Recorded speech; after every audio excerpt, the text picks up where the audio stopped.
because we had the light of the truth before, we're under a heavier judgment than a country that's never had the light before. Like, it matters because probably for a number of different reasons. Like, from the perspective of identity, like as a national identity, much of a national identity or any community's identity is based on the history of that community. So if we don't understand our own history, we don't actually have a proper national identity. Like, if there was a proper Canadian national identity, much of it would be based on the Christian foundations that were in our past. And our current Prime Minister, Justin Trudeau, he says that Canada is the first post-national state, the first country without its own kind of national identity. And he's able to say that because people don't know Canadian history. If they knew the history stronger, they would have a better sense of identity. It's also important because Canada had a generally Christian past, and currently we're not really Christian. We need to be called back to what we were before, and that's different from a country that's never had Christianity before, like say a country in Asia or something that's been a different religion. You can't call that country back to Christianity. You're bringing the message there for the first time. Whereas Canada, you wouldn't be bringing the Christian message. We're not bringing the Christian message for the first time. We're calling back to the way things are, and this is also pertinent in the sense that because we had the light of the truth before, we're under a heavier judgment than a country that's never had the light before. So God is looking down on us with less favor than a country that's never had the truth of the gospel, because they're not as responsible as we are. So we face a stronger judgment, and it's more important for us to call our nation back and ourselves back to what we should be believing and what we should be, how we should behave as Christians and believe as Christians. This is where we come from. God gave us all this light in the past, and so we're responsible for that. We're responsible for the light that God gave and for the testimony of Canadian law and citizens in the past. Like, we used to have. Used to be that abortion was illegal in Canada. Used to be that we didn't allow same-sex marriage. These were good things, and we can go back to those. That's the way it should be. We're calling back to the way things were. I mean, it's not that we can go back to a perfect past. Canada's history is not a perfect history, because no nation's history is a perfect history. Every human being, so of course aside from Christ, is a sinner, or people who died, they were sinners. So because every country is made up exclusively of sinners, every country will have negative things in its past and every negative things in its present.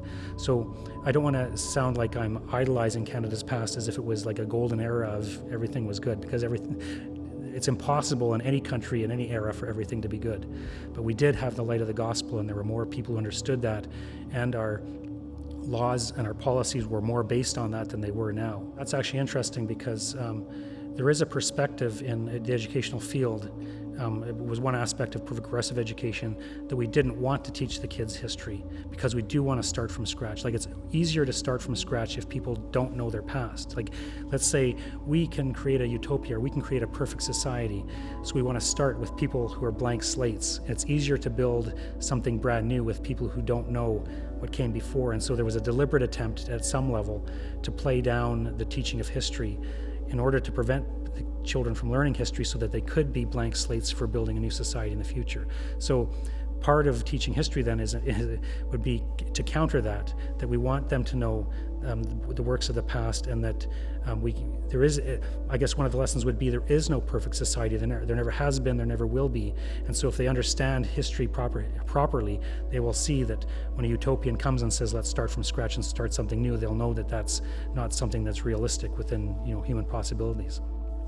One of the things, though, that got me studying Christian history in Canada more consciously was that I had actually people come up to me and said, where's a book I can read on Canada's Christian history? And I couldn't think of one, because I didn't know of one, and that kind of bothered me. So that is actually one of the major impetuses that got me to study and to dig into research Canada's Christian history, because there was nowhere I could point for people, and I wanted to know that for myself. And when we compare, as we mentioned earlier, in the United States, there's numerous books on America's Christian history and America's Christian past, and any homeschooling family can go and choose from any number of books that would teach the children about their past that way, whereas in Canada that wasn't possible. And I thought it was important that Canadian Christians know about Canada's Christian past, because even in Canadian home education circles, a lot of people have the books about America's Christian past, and there's nothing wrong with that. But sometimes I've met people who admire the United States too much. not to knock the United States, but because they think, well, Canada, we don't have anything here worthwhile to admire. Everything Christian, that's the Americans, they have got all this Christian stuff. Canada, we're just bland and not interesting in any way. But we are interesting. Like, our country's history is interesting. We've got lots of Christian influence in the past. And so Canadian home educating children and even other school children should know about our past, so that when we look at other countries, we can compare ours more accurately, rather than looking to others as ideals and seeing as ours only as a problem, that we want to escape or something like that. So, like, it ties into the identity article or idea, like I mentioned, that personally and as a community, if you need to know the past to know who you are, like, where did I come from, right? Like, if suddenly you're here and you don't have any knowledge of your past, you don't know who you are or anything about yourself. So it's the history that provides you with a lot of your idea of who you are and what, because of what you are, or who you are, what you should do and what you should be.